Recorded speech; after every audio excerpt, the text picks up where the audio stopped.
RSS നേതാവിന്റെ പേരിടുന്നത് സ്വന്തമായി ഒരു കെട്ടിടം ഉണ്ടാക്കിയിട്ട് അതിന് മതിയെന്ന ഉറച്ച നിലപാടിൽ ഇടതുപക്ഷ മന്ത്രിസഭ.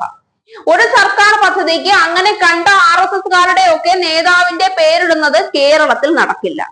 സ്വന്തമായ കെട്ടിടമോ പ്രതിമയോ ഒക്കെ പണിഞ്ഞിട്ടാവാം. പക്ഷേ കേരളത്തിലെ സർക്കാരിന്റെ കീഴിലെ സംരംഭങ്ങൾക്ക് ഇത്തരമൊരു ആഗ്രഹവുമായി ആര് വന്നാലും അനുവദിക്കില്ല എന്നും ഇത്തരത്തിലൊരു പരാതി നേരിട്ട് ലഭിച്ചിട്ടില്ല എന്നും ലഭിച്ചാൽ അതിനെതിരെ ശക്തമായ നടപടി കൈക്കൊള്ളുമെന്നുമാണ് തദ്ദേശ മന്ത്രി MP രാജേഷിന്റെ പ്രസ്താവന.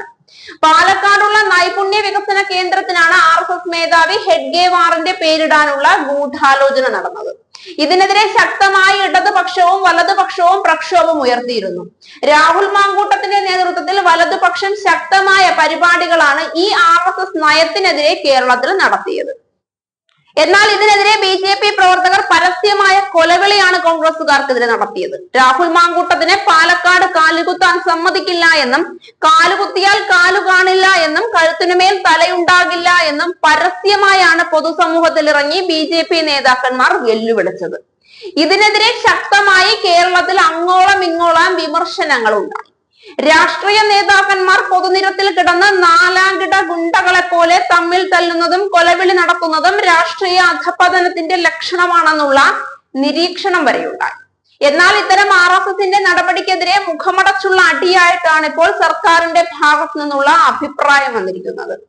RSSന് BJPക്കും അവരുടെ സ്വന്തം നിലയിൽ സ്മാരകങ്ങളോ പ്രതിമകളോ ഒക്കെ പണിയാമെന്നും അങ്ങനെ പല പാർട്ടികളും ചെയ്യാറുണ്ടെന്നും എന്നിട്ട് അവരുടെ മേധാവികളുടെ പേര് അതിനിടുന്നത് ആർക്കും എതിർപ്പില്ല എന്നും എന്നാൽ ഒരു സർക്കാർ സംരംഭത്തിന് ഒരു RSS നേതാവിന്റെ പേരിടുന്നത് ഒരിക്കലും അംഗീകരിക്കാൻ കഴിയുന്നതല്ല എന്നുമായിരുന്നു MP രാജേഷിന്റെ പ്രതികരണം.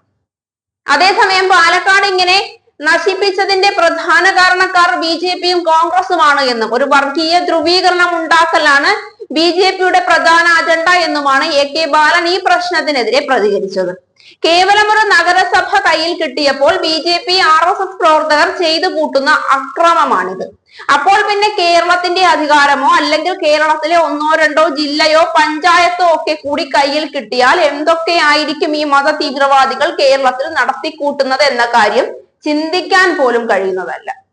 കേരളത്തിൽ ഇത്ര ക്രമസമാധാന വിരുദ്ധ പ്രശ്നങ്ങൾ ഉണ്ടാക്കി ജനങ്ങളുടെ ശ്രദ്ധ തിരിച്ചുവിടുകയും അതിൽ മറ്റ് രാഷ്ട്രീയ പാർട്ടികളുടെ കൂടി ഇരയാക്കി ജനങ്ങളുടെ കണ്ണിൽ പൊടിയിട്ടുകൊണ്ട് BJP നേതൃത്വമാണ് കേരളത്തിന് അഭികാമ്യം എന്ന ചിന്ത ഉണ്ടാക്കിയെടുക്കാനുള്ള ബോധപൂർവമായ ശ്രമമാണ് ഇത്തരം വിവാദങ്ങൾ ഉണ്ടാക്കുന്നതിനും പിന്നിൽ.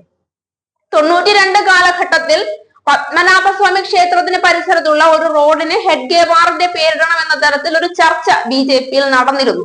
എന്നാൽ അത് എവിടെയും എത്താതെ തള്ളിക്കളഞ്ഞു എന്നും ഇന്നും അതുപോലെ തന്നെ ഉണ്ടാകുമെന്നുമാണ് ബാലൻ പ്രതികരിച്ചത്. അതിനു പുറമെ കേന്ദ്രത്തിൽ നിന്ന് കോടികൾ ഇത്തരമൊരു സംരംഭം തുടങ്ങുന്നതിന് BJP പ്രവർത്തകർക്ക് നിസ്സാരമായി അനുവദിച്ചു നൽകുമല്ലോ എന്നും സ്വന്തം നിലയ്ക്ക് തുടങ്ങിയിട്ട് എന്ത് പേരം വേണമെങ്കിലും ഇടാമല്ലോ എന്നും അദ്ദേഹം ചോദിച്ചു. ഉത്തരേന്ത്യയിലൊക്കെ മുഴുവൻ സർക്കാർ സംരംഭങ്ങൾക്കും മുഴുവൻ റോഡുകൾക്കും ശൗചാലയങ്ങൾക്കും പോലും ഹിന്ദു RSS പ്രവർത്തകരുടെ പേരുകൾ ഇടുന്നത് പോലെ കേരളത്തിൽ വന്ന് മതം വിളമ്പി തമ്മിൽ തല്ലുണ്ടാക്കി അധികാരം പിടിക്കാമെന്ന രഹസ്യ അജണ്ട BJPക്ക് ഉണ്ടെങ്കിൽ അത് കേരളത്തിൽ വിലപ്പോവില്ല.